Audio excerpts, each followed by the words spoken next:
അല്ല ഷാലിമ, ജനാധിപത്യത്തിൽ പ്രതിഷേധിക്കാനുള്ള അവകാശമുള്ള നാടാണ് നമ്മുടേത്. നമ്മുടെ രാജ്യം അതിന് മാതൃകയാണ് ലോകത്തിന്. കമ്മ്യൂണിസ്റ്റ് രാജ്യങ്ങൾ പോലും അത്തരത്തിലേക്ക് മാറിക്കൊണ്ടിരിക്കുന്ന ഒരു ഘട്ടത്തിലാണ് നമ്മുടെ സാമൂഹ്യ ജീവിതം.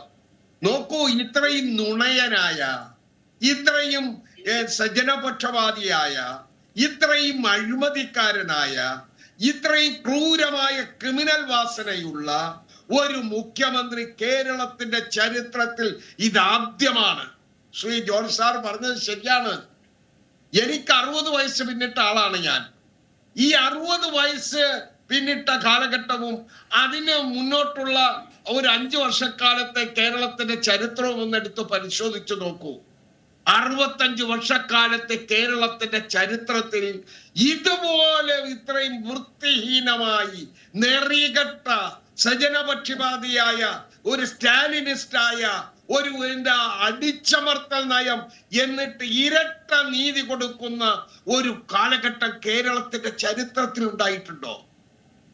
ഈ CPM-ന്റെ മുഖ്യമന്ത്രിയും മന്ത്രിമാരടക്കം അവരുടെ നേതാക്കളടക്കം ഒരു കാലഘട്ടത്തിൽ എങ്ങനെയായിരുന്നു കരിക്കൊടി പ്രകടനം നടത്തിയത്? ആലപ്പുഴയിൽ അറിയാം, പുന്നപ്രയുടെയും വയലാറിന്റെയും നാടാണ്, വാരിക്കുന്തങ്ങളാണ്. അതിന്റെ ഒരറ്റത്ത് അഗ്രഭാഗത്ത്, മുകളിലെ അഗ്രഭാഗത്ത് ചെങ്കൊടി കെട്ടി അല്ലെങ്കിൽ കരിക്കൊടി കെട്ടി പ്രതിഷേധം രേഖപ്പെടുത്തിയിരുന്നവരാണിവർ.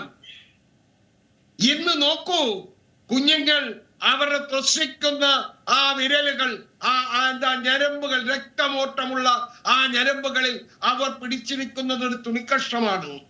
ആ തുണി നീല പൊൻപതാകയാകാം, ദീപശിഖാങ്കിതമായ നീല പൊൻപതാക, അല്ലെങ്കിൽ ത്രിവർണ്ണ പതാകയാകാം, അല്ലെങ്കിൽ കറുത്താകാം, അല്ലെങ്കിൽ കറുത്ത തുണിയാകാം, എന്തുമാകട്ടെ. അതല്ലാതെ അവരുടെ കയ്യിൽ ഒരു കമ്പുണ്ടോ? ഒരു എന്താ ഈ മുഖ്യമന്ത്രിയുടെ ഗുണ്ടയായ ഈ അനിലിന്റെ കയ്യിലുള്ള ആ കുറുവടിയുണ്ടല്ലോ, നീളം കൂടിയ കുറുവടി, ആ ദണ്ട്, അതുപോലെ ഒന്നുണ്ടോ? ഉണ്ടോ? ഞങ്ങൾ വിളിച്ചുകൊണ്ട് ചോദിക്കുന്നു, ഏതെങ്കിലും ഒരു സ്ഥലത്ത് പ്രതിഷേധം കാണിക്കാൻ അല്ലെങ്കിൽ പഠിപ്പിക്കാൻ പ്രതികരിക്കാൻ വന്ന വിദ്യാർത്ഥികളുടെ കയ്യിൽ, യൂത്ത് കോൺഗ്രസുകാരുടെ കയ്യിൽ, മഹിളാ കോൺഗ്രസുകാരുടെ കയ്യിൽ അങ്ങനെയൊന്നുണ്ടോ? നിങ്ങളുടെ വാരിക്കുന്തം പോലെ, അല്ലെങ്കിൽ നേരത്തെ ജോർജ് സാർ പറഞ്ഞതുപോലെ ഈ മുഖ്യമന്ത്രി ഊരിപ്പിടിച്ച കടാരകൾ അവിടെയും കൊടികെട്ടിയ ചരിത്രം കേരളത്തിലുണ്ട്. വടിവാളുകളിൽ കൊടികെട്ടിയ ചരിത്രം കമ്മ്യൂണിസ്റ്റ് പാർട്ടിക്കുണ്ട്. ഞാൻ കണ്ണൂരിലെ ഗ്രാമങ്ങളിൽ, ആലപ്പുഴയിലെ പുന്നപ്രയുടെയും വയലാറിന്റെയും കിരാതമായ അക്രമം നടന്ന സ്ഥലങ്ങളിൽ എല്ലാം ഒന്ന് ചൂണ്ടിക്കാണിക്കാം. ഇല്ലേ? അത് ആ മാതൃകയാണോ ഞങ്ങളുടേത്? ഞങ്ങളുടെ മാതൃക നോക്കൂ. നിങ്ങൾ കഴിഞ്ഞ മുഖ്യമന്ത്രി ഉമ്മൻചാണ്ടിയുടെ 5 വർഷക്കാലത്തെ ഭരണത്തിൽ നടത്തിയ എല്ലാ കരിക്കൊടി പ്രകടനം എടുത്തു നോക്കൂ.